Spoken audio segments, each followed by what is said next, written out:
Jahon tillari universiteti va Farhod bozor atrofidan 3 xona, 4 xona uy qidirib yurgan yurtdoshlarimiz uchun bugun biz sizlar bilan avtorskiy proyekt asosida tayyorlangan 3 xona, 4 xonaga o'zgartirilgan uyimizni birgalikda ko'rib chiqamiz. Shu ko'rib turganlaringiz uyimizning zal qismi, o'zining televizion zonalari va televizorlar bilan birgalikda.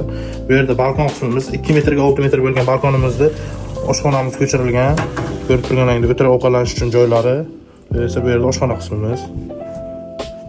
Bu yerda esa oshxonamiz o'rniga bolalar xonasiga o'zgartirilgan, ko'rganlaringdek.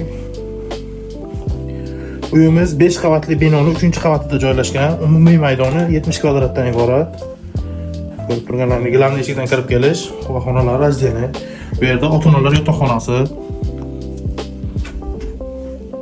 O'zini shkaf va spalni mebellar bilan ranglar uyg'unligida alohida e'tibor berilgan, ko'rganlaringdek.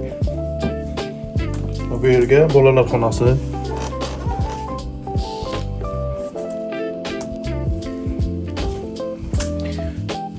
Bu yerda esa sanuzunimiz.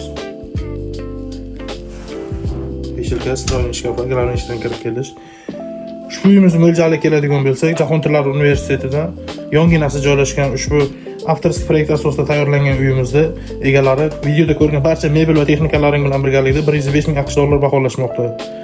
Sunnatiga ozgina o'tib beriladi. Agarda kimgadir qiziq bo'lsa, opsiyonadagi raqamlarga qo'ng'iroq qilishingiz mumkin.